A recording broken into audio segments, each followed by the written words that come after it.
دل کے دریچے کو کھلا رکھیں، اپنا حوصلہ بڑھا رکھیں۔ اور میں نے عرض کیا کہ یہ وہ لوگ ہوتے ہیں جن کو خدا کامیاب کر رہا ہے، جو اپنے باطن کو، اپنے روح کو، اپنے قلب کو پاک بنا دیتے ہیں۔ روح اور قلب پاک کیسے بنتا ہے؟ حضور نبی کریم رؤوف رحیم صلی اللہ علیہ وآلہ وسلم فرماتے ہیں بَلِكُلِّ شَيْءٍ ثِقَالَةٌ وَثِقَالَةُ الْقُلُوبِ ذِكْرُ اللَّهِ۔ ہر چیز کی صفائی کا کوئی نہ کوئی ذریعہ ہوتا ہے، اور دلوں اور روح کی صفائی کا ذریعہ اللہ کا ذکر ہے۔ ذکر صحیح معنی میں وہ ذکر ہے جس کے ثمرات اور اثرات ہم پر ظاہر ہونا شروع ہو جائیں۔ تو اس لیے میرے دوستو، ذکر ہم سب نے کرنا ہے، لیکن ذکر کے ثمرات ہمیں مل رہے ہیں یا نہیں مل رہے ہیں، اس چیز پر بھی نظر رکھنی ہے۔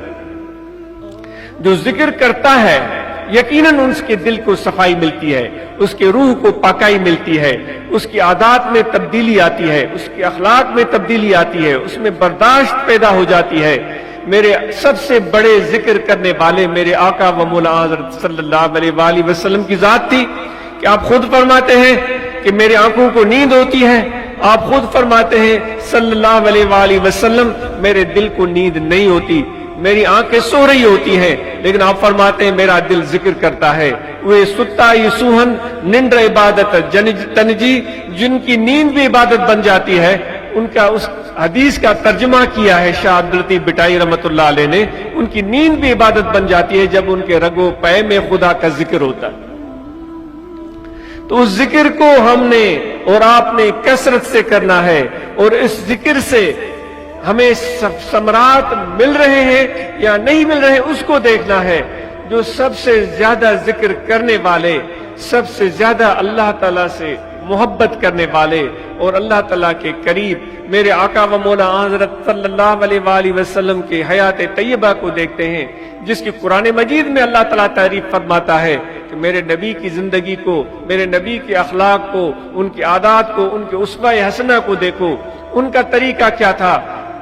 جو لوگ آپ کے راستے میں کانٹے بچھاتے تھے، کبھی بھی ان کے کانٹے بچھانے پر آپ چیب جبی نہیں ہوئے، کبھی بھی ان پر ناراضگی کا اظہار نہیں کیا، صبر سے جاتے رہے، آتے رہے، لیکن جب وہ کانٹے نظر نہیں آئے تو بے چین ہوئے۔ کتنی دلچسپ بات ہے، اے محمدی، اے صدیقی، اے نقشبندی، اے غفاری بخشی، ذرا سوچنے کی بات ہے۔ ہم تو کانٹے راستے میں ہوں تو لڑ پڑتے ہیں کہ کس نے کانٹے بچھائے، لیکن حضور نبی اکرم نور مجسم صلی اللہ علیہ وآلہ وسلم کانٹوں پر گزرتے رہے، آتے رہے، جاتے رہے، کبھی بھی چیب جبی نہیں ہوئے، لیکن کانٹے نظر نہیں آئے تو پریشان ہو گئے۔ آپ نے پوچھا کیا ہوا؟ آج اس ہمارے یاد کرنے والے کو اس کے کانٹے راستے میں نظر نہیں آئے، تو صحابہ نے عرض کیا کہ یا رسول اللہ صلی اللہ علیہ وسلم، وہ ایک بوڑھی عورت ہے جو آپ سے ناراضگی کی وجہ سے آپ کے راستے میں کانٹے بچھاتی ہے، وہ بیمار ہو گئی ہے، اس میں اتنی سکت بھی نہیں کہ اپنے چارپائی سے اٹھ سکے، تو اس لیے آج اس نے کانٹے نہیں بچھائے۔ تو آپ صلی اللہ علیہ وآلہ وسلم پریشان ہو گئے، ملول ہو گئے، بے چین ہو گئے۔ آپ نے فرمایا کہ وہ بیمار ہو گئی ہے، تو آئیے ہم اس سے تبہ پرسی کے لیے چلتے ہیں۔